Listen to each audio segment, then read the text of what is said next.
Welcome back to another technical deep dive here in the debug zone.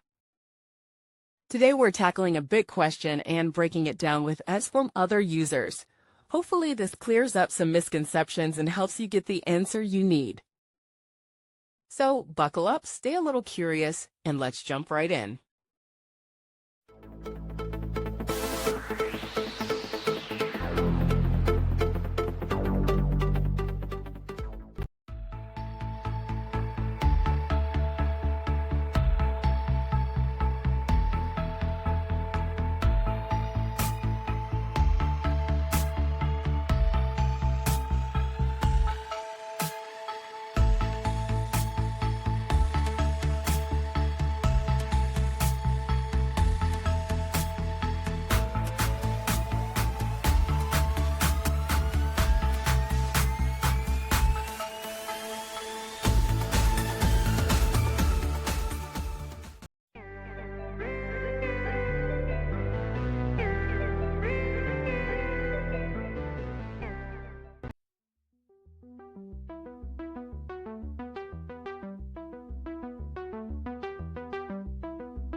And that's a wrap.